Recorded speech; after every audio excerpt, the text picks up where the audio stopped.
Hello, Talking Fight fans around the world. Welcome once again to a Friday night edition of Neil the Deal, starting at its special time, 6:30 Eastern Standard Time here in Toronto. Welcoming especially our Filipino friends who've been tuning in for the past week as we do a quick run through of some very exciting fighters coming out of the Philippines these days and being highlighted by Neil himself. Who do you have for us today, Neil? Hey, good evening, Graham. Nice to see you again. Thanks for having me out. Really appreciate it as usual. Good evening, guys. Yes, thank you very much for the great response with this with the Filipino fighters. We're going to continue this for the next little bit, so I hope you're enjoying it. Again, we're going to deal with the Filipino fighters, the up and comers, and the guys that are looking like they're going to be something to look out for in the real near future. If not already, they already are. So yeah, we're gonna start it up tonight with a guy named Reymart Gaballo. Reymart Gaballo. All right. I understand it might be pronounced Gaballo. Might be Gaballo. So Reymart Gaballo. His middle name is Grande. Grande. So it's Reymart Grande Raballo. And his nickname is the Assassin, which is that's a cool name. I like that one. The Assassin. I always, you're gonna have a name, you might as well make it cool like that. So I like that. This fighter, I checked him out, and wow, he is phenomenal, Graham. This kid is amazing. So we're gonna go over some of his stats, some of his pro stuff, a little bit of his amateur stuff as usual, and some of his notable fights tonight. So, guys, if you want to see a real good up and coming Filipino fighter, this guy is absolutely amazing. Flashy, punching power. He's got it all. He's got the defense. He's got wicked. He's got wicked body punching abilities and combinations that were just amazing. So we'll talk a little bit about him again. His name is Reymart Gaballo. He was born August 24th, 1996. So that makes him 24 years old. And he's from a town called Palomoloc, Philippines. Palomoloc. So I'm sure that's a town there in the Philippines. And hey, maybe one day we'll visit. All You never right. know. You never know. So his career started, his pro career started in 2014 and to present. So he is an active fighter as we speak. And he's definitely he's definitely somebody that I'm looking at thinking this guy's gonna make a big move. From what I see on the notable fights that we're gonna talk about, Yep. he's dominating, Graham. Like I'm talking major dominating. He has an aggressive fight style, if you know what I mean.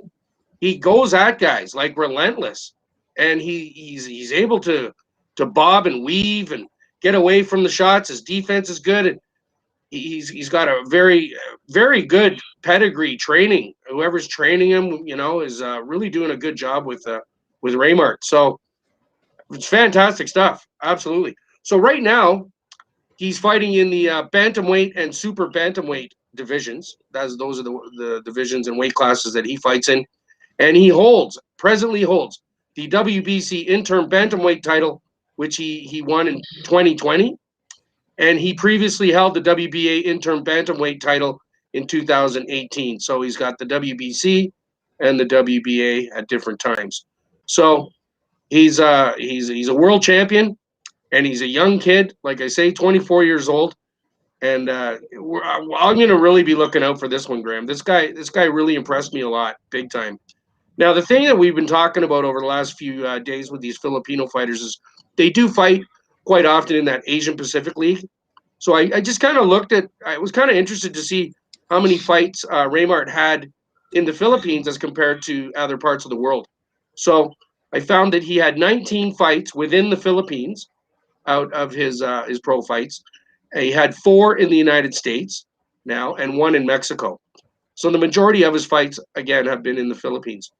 But the recent fights, Graham, the more recent ones, because he's getting some notoriety, I'm sure, around the world with he's a world champion. He's getting the bigger fights. He's on undercards of the big fights in the States. So he's really one to look out for, guys. Like really. So his pro totals. Let's go over his pro totals right now. His pro totals are 24 fights, Graham. So he's got 24 fights, and he has 24 wins, Graham. Wow. So he's 24-0. Fantastic, Reymart. That's awesome. 24-0. He's got 20 KOs with that, Graham. Like I said, he's got amazing punching power. So 20 KOs out of 24 fights. That gives him a KO percentage of 88%, and he's fought 73 rounds. So basically, if you divide that, it's like 3 rounds per fight. So he's making quick business of his opponents, and in blazing fashion, man. Like just wicked. The guy, he's really good. So talk about a little more. He turned pro in 2014, and he went on to win his first 18 bouts straight when he got his first title shot on the 19th bout, and he did fantastic. He won the title. We're gonna go over that. And he reminds me of, like, remember that old song Rocky, Eye of the Tiger, Graham? Oh yeah, of course, yeah. For some reason, I'm watching the fights, guys, and he's got that eye of the tiger, I think. You know what I mean? Like, when you watch him fight, he's really focused. And the thing I really, really liked about him was at the end of every fight, Graham, and I did look into it, like I watched a whole bunch. He is a very, very kind individual. Like, after every single fight, he goes right over to his opponent, no matter what state he's in. Most of them are on the canvas, as you can see, like not getting up. And he's a very concerned fighter for the other fighter's safety.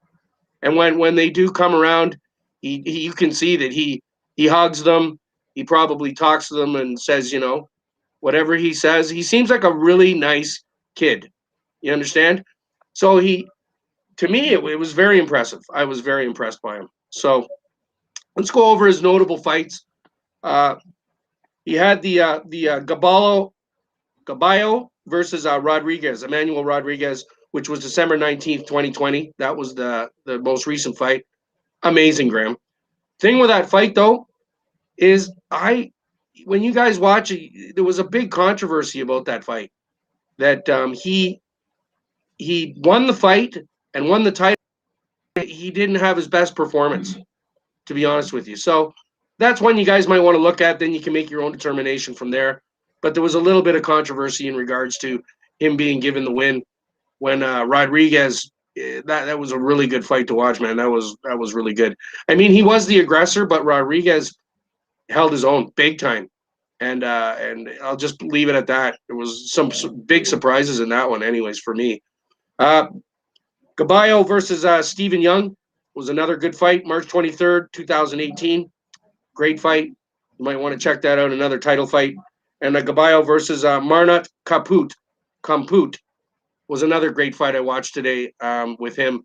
Any of his fights, like I say, he's got 20 knockouts and 24 fights. So, and they're like 2, 3, 4 rounders, most of them. Some longer, some 1 rounders, some 10 rounders, But you guys really, I'm telling you, out of the Philippines and around the world, there are so many good fighters that are coming out, and I'm really looking forward to, looking into these guys and checking them all out, because, like I said, I would have never known about these Filipino fighters really unless we decided to do this Fighters of the Philippines sort of episodes. So thanks a lot, guys. I'm looking forward to all your new fights that are coming up, all the stuff your future fights, Reymart.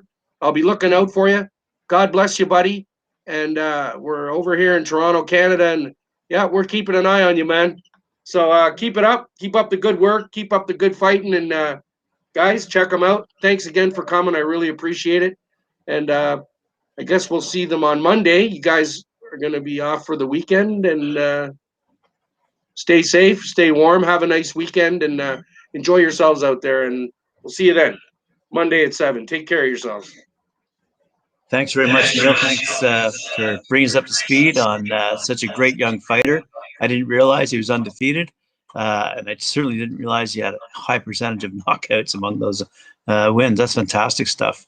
I'm going to check him out. I'm curious. In your research from the Philippines, Have you found any women's fighters? Because International Women's Day is coming up on Monday. We have a big all-female card lined up this evening on DAZN, I believe it is. And Clarissa Shields is basically the headliner, but she's talking it up, quite frankly. And I'm just curious if you found any female fighters down there in the Philippines. And if not, maybe you can just have a quick little hunt around because if the women fighters are just as good as the men's fighters, wow, then I've got to say those the Philippines are doing something right in their gyms down there. Yeah, definitely, Graham. Yes, I do have a couple of secrets up my sleeve in regards to that. Right. So we'll just leave it at that, I guess, for now. Fair enough. We're gonna talk about the women fighters. I'm really enjoying the women's sports all around. Just to say quickly, Yep. yesterday was the professional debut of the women's NHL hockey league at Madison Square Gardens. So I watched quite a bit of that game and that hockey game. Just to say quick, guys, and it was a great game. Like it is actually professional hockey. So we got to give the women as much credit as the men always. And yes, can't wait to start showcasing a couple of these fantastic Filipino fighting women, as well as the rest of the world. There's Mexican fighting women, there's American fighting women. They're just like the men. They're coming from everywhere and at any time, So let's just try to keep up on it and let you fans know what's going on presently and what's coming up in the near future, huh? Absolutely. And they're also coming from Ireland as well. Thanks very much, Neil. Appreciate it. And thanks for the viewership out there. Remember to like, share, subscribe. And if you're going to subscribe, remember to ring that bell, get our notifications. Go Leafs, go. See you next week. Thanks a lot, Graham. Thanks, guys. Thanks for all the notifications and all the subscriptions and everything and all the views. Thank you very much. Have yourselves a good weekend. We'll see you on Monday. Take care of yourselves.